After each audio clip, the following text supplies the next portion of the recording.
আরে জিয়ারুল ভাই, কি বলা জন্ম দিলেন, এই বয়সে তাস খেলা হিগে গেছে।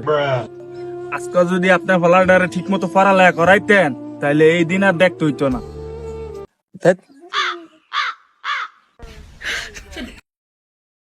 না বাবা, আজকাল ইনকাম কত টাকা বাবা? 32,000 টাকা। কয় ঘন্টার ইনকাম বাবা? বাবা 4 ঘন্টার ইনকাম। लेकिन ये साला कर क्या रहे हैं आप? সারাদিন খালি পড়ালেখা পড়ালেখা, ওদিকে জিয়ারুলের পলায় 32,000 টাকা দিতে লাগছে 4 ঘন্টা।